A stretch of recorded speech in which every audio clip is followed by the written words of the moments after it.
Parliament पे जो लोग भी हमलावर हुए, मैंने उसकी उस दिन कंडेम किया और मैंने कहा कि ये मुनासिब नहीं है पार्लियामेंट के अंदर से गिरफ्तारियां। ये फ्लोर के ऊपर ये बात मैंने की, मीडिया के ऊपर बात की। लेकिन एक बात मुझे बड़ा दुख हो रहा था उस वक्त, उस दिन, ये 10 सितंबर का दिन था मेरा ख्याल है, कि जो हमारे MNAs जाके टॉयलेट के अंदर छुप गए, जो जाके कमरों के अंदर छुप के उन्होंने कुंडियां लगा ली। हम 7 दफा सियासी तौर पे गिरफ्तार हुए हैं। अगर घर में हैं, चले गए हैं, पुलिस आ गई है तो दरवाजा खोल दिया, गाड़ी के आगे गाड़ी लगी है, गाड़ी का दरवाजा खोल दिया। ये ऐसी मखलूक पैदा हुई है पाकिस्तान के अंदर कि इसको पकड़ने के लिए आते थे तो गाड़ियों के दरवाजे बंद कर देते थे, अगर आपको याद हो।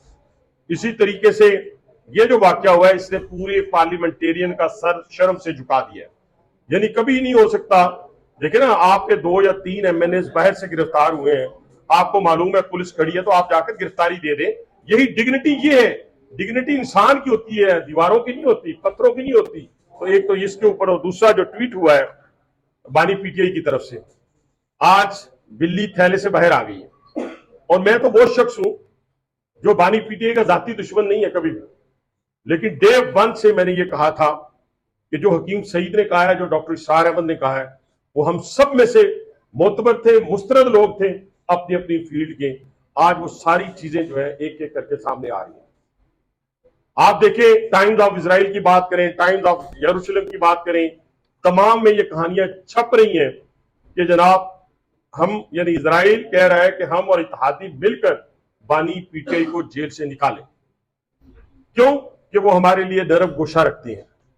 उनके दौर के अंदर हमारे साथ खैर सगाली के पैगामात भी आए। किसके जरिए आए?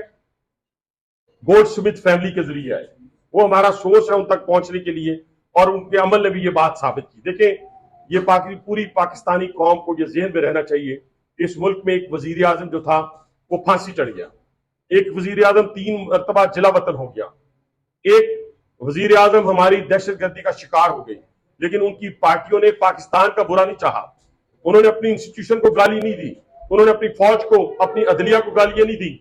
आज देखें कि जिस तरीके से चीफ ऑफ आर्मी स्टाफ के ऊपर और चीफ जस्टिस के ऊपर बात की गई है, ये एक, मैंने जैसे कहा, आप सारे चैनल्स पे, मैं मुख्तलिफ चैनल्स पे मुख्तलिफ एंकर्स के पास जाता रहा हूं। ये बात आज मैं किसी को देखकर या किसी से सुन के नहीं कर रहा। मैंने कहा था कि सानिया 9 मई एक दिन में नहीं हुआ, 1 साल की प्लानिंग से हुआ है।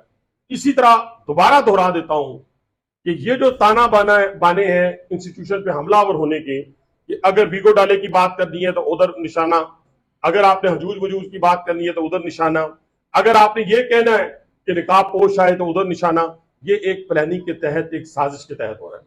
और वो प्लानिंग, एक साजिश यही है कि 3 अफवाज थी पाकिस्तान के अलावा उम्मत मुस्लिमा के पास। एक शाम था, एक लीबिया थी, एक इराक। अरबों डॉलर उनके पास मौजूद थे, लेकिन हुआ क्या? मैं पाकिस्तानियों से मुखातिब हूं कि हुआ क्या कि जो दुश्मन था उनके दफाई निजाम पर हमला हुआ, उनको डॉलर नहीं बचा सके। आज एक फौज जो 57 ममालिक में मजबूत तरीन फौज है, उस पर दुश्मन हमलावर हो चुका है, और उसके सहूलतकार उसी तरह हमारे अंदर से हैं। जैसे बम ब्लास्ट में जब जाती है, जब आप खुरा जाता है तो हमारे लोकल सहूलतकार निकलते हैं, इसी तरह इंस्टीट्यूशन पे हमलावर होने वाले भी हमारे सहूलतकार हैं। और वो सहूलतकारी जो है वो बानी PTI ने पहले भी की, आज भी की, जिन्होंने पहले कहा कि इस पाकिस्तान पर बम गिरा दिया जाए, ये पाकिस्तान जो है 2 लाख होने जा रहा है, पता नहीं 3 लाख के, पता नहीं 60 टुकड़े इसके होंगे। ये मैंने नहीं कहा, ये बानी PTI ने कहा है। और जो तासुब की आग फैलाई जा रही है बलोच के अंदर, पख्तूनों के अंदर, हमारी तरफ से भी 1-2 बातें गलत हुई जिसको मैंने गलत कहा। वो ये बात थी कि अटक के पुल क्रॉस करके दिखाएं, लाहौर आकर दिखाएं। ये जिसने भी कहा ये गलत है। लाहौर सबका है, पख्तूनों का है, बलोचों का है, सिंधियों का है, कश्मीरियों का है, गिलगित बल्तिस्तान वालों का है। इसी तरह पेशावर जो है वो पंजाबियों का है, सिंधियों का है, बलोचों का है। और हाँ, पंजाब में वुसअत ज्यादा है, ये मैं जरूर कहूंगा, वुसअत ज्यादा है। यहाँ पे आज तक किसी मजदूर को, ख्वाह वो बलोच हो, पख्तून हो, उसको गोलियां नहीं मारी गई। यहाँ पर किसी हेयर सैलून चलाने वाले को गाड़ियों से उतार कर नहीं मारा गया। ये वो हकायक है। यहाँ पे बड़े भाई का जैसे बड़ा दिल होता है, उस तरीके से बड़ा दिल है। लेकिन मैं फिर कहूंगा कि ये तासुब की आग, ये भी प्लानिंग के तहत, यानी आप देखिए ना, पॉपुलर सियासत को मैं तो मानने के लिए तैयार नहीं। पॉपुलर सियासत मुल्क की तबाही का सबब बनती है। गाली देना बड़ा आसान है, लेकिन उस गाली के खमियाजा भुगतना जो है वो बड़ा میں پاکستان پیپلز پارٹی کو خراج تحسین پیش کرتا ہوں, میں پاکستان مسلم لیگ نواز کو خراج تحسین پیش کرتا ہوں کہ ان کے دیکھیں پاکستان پیپلز پارٹی کی ایک وزیر اعظم پھانسی چڑھ گیا اور ایک وزیر اعظم دہشت گردی کا شکار ہو گیا, لیکن کسی نے پاکستان کی تباہی کی بات کی. 3 دفعہ وزیر اعظم جلا وطن ہو گیا, بیٹی اپنے سامنے گرفتار کروا لی, لیکن پاکستان کے لیے بدخواہ نہیں ہوا. تو یہ ساری چیزیں جو ہیں میں اور پوری قوم کو یہ بتانا چاہتا ہوں کہ ہم نے ہوش کے ناخن لینے ہیں, اور ہوش کے ناخن یہ ہیں کہ اس وقت جو سازش پاکستان کے خلاف ہو رہی ہے اس کا ہم نے سب نے مل کر, بلوچ, سندھی, پنجابی, کشمیری, گلگت بلتستان کے لوگ سب نے مل کر ہم نے اس کا مقابلہ کرنا ہے. میں نے ایک گاڑی دیکھی, شاید آپ کی نظروں سے بھی گزری ہو, میں نے جا کے نہیں دیکھی, میں نے میڈیا کے اندر ہی دیکھی, جس کے ایف سی کی ایک گاڑی پہ 1000 گولی لگی ہوئی, اس میں 6 نوجوان شہید ہوئے. اب ایک نوجوان کے حصے کتنی گولیاں آئی ہوں گی یہ آپ ذرا تصور کر لیں. اور سوات آپریشن کیوں ہوا تھا, یہاں شاید کچھ ینگسٹر بھی ہیں, شاید ان کو اس وقت یہ نہ ذہن میں رہے کہ مارگلا کی پہاڑیوں تک وہ لوگ پہنچ گئے تھے, اور جب وہ سوات پہنچے تھے تو نہ ماں کی عزت محفوظ رہی, نہ بہن کی عزت محفوظ رہی, نہ بیٹی کی عزت محفوظ رہی. تو کیا ہم آج پھر اسی چیز کو دہرا رہے ہیں یا دہرانا چاہتے ہیں کہ ہم کہتے ہیں کہ ہم اگر فیڈریشن بات نہیں کریں تو ہم ڈائریکٹ کس سے بات کریں گے؟ افغانستان سے.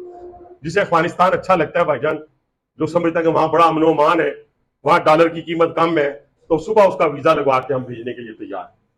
جو ہندوستان جانا چاہتا ہے وہ ہندوستان چلا جائے, جو اسرائیل میں جانا چاہتا ہے اس کو اسرائیل کا ویزا لگوا دیتے ہیں. وہ کہ ہمارے ان کے ساتھ سفارتکاری نہیں ہے, لیکن کسی اور جگہ سے لگ جائے گا جہاں سے اس کی سفارتکاری ہے, تو اپنا بسیرا وہاں جا کر کریں. لیکن پاکستان کے اندر ایک وزیر اعلیٰ اٹھ کر فیڈریشن کو چیلنج نہیں, اور وہ کون سا ہے جس نے صحافی برادری کو گالیاں دی, جس نے پختونوں کے, میں کہتا ہوں پختون میں جو مرضی ہو جائے وہاں ماں, بہن اور بیٹی کے تقدس کو کبھی پامال نہیں کیا جاتا, اور جو وہ کرتا ہے وہ پختون کہلاتا ہی نہیں ہے. اس شخص نے صحافی برادری کو جس طریقے سے گالیاں دی, ننگی گالیاں دی, یہ باعث شرم ہے پوری ہمارے پارلیمنٹیرین کے لیے.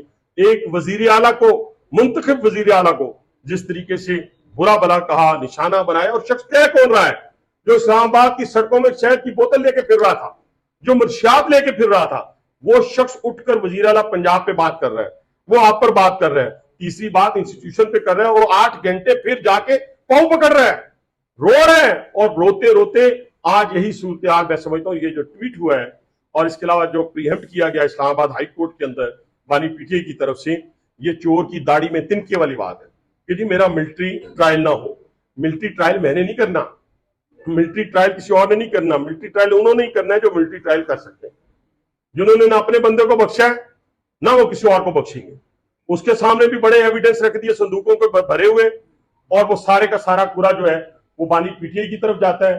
9 مئی ثانیہ بھی ہے, اور اس کے علاوہ بہت ساری چیزیں, 9 مئی کے علاوہ بہت ساری چیزیں اپروور جو ہے 10 سے 14. میں تو اتنی بات کروں گا, ذرا تھوڑا سا بڑھ گیا ہوں جو D G I S P R نے کیے, کیونکہ میں ان سے بڑھ کے تو نہیں بتا سکتا کہ کیا کیا ہوا ہے, لیکن جو میری انفارمیشن ہے وہ یہ ہے کہ 8 سے 10 اپروور تیار ہو چکے ہیں جو بانی پی ٹی آئی کے متعلق یہ بیان دیں گے کہ انہوں نے کس کس شخص کے ساتھ, کوئی حاضر ڈیوٹی تھا, کوئی ریٹائرڈ تھا, اس کے ساتھ مل کر انسٹیٹیوشن پر حملہ ہوئے, دفاعی انسٹالیشن کے اوپر, ریڈیو پاکستان کے اوپر, ان جگہوں پہ حملہ آور ہونے والے ہیں, کون کون شخص کہاں کہاں بیٹھ کے پلاننگ کرتا گیا ہے, یہ انشاءاللہ چند دنوں میں پوری قوم کے سامنے آ جائے گا. ہم اس ٹویٹ کی بھرپور مذمت کرتے ہیں. قاضی فائز عیسیٰ ہو, دیکھیں ان کو جج اپنی مرضی کے چاہیے, ان کو فیصلہ اپنی مرضی کا چاہیے, ان کو جدل اپنی مرضی کا چاہیے. جنرل عاصم منیر کے خلاف جب ان کو خدشہ ہوا یا یہ پیدا ہوا کہ وہ چیف بن جائیں گے, تو آپ نے دیکھا ہوگا کہ راول پنڈی کے اندر دھرنا دیا گیا, راول پنڈی کے اندر دھرنا دیا. قاضی فائز عیسیٰ کا جب ان کو معلوم ہوا کہ یہ چیف جسٹس اس کے خلاف ریفرنس لے کر آ گئے, یہ عامر فاروق کے خلاف ہو گئے, ان کو وہ جج چاہیے جو ان کے حق میں فیصلہ دے, ان کو چیف الیکشن کمیشنر وہ چاہیے جو ان کو الیکشن جتوا دے, اور ان کو آرمی چیف وہ چاہیے جو ابو کی طرح ان کے ساتھ بیہیو کرے. اب شاید یہ صورتحال نہیں ہے, اب ان کو سیاسی طور کے اوپر جو ہے وہ مقابلہ کرنا ہوگا.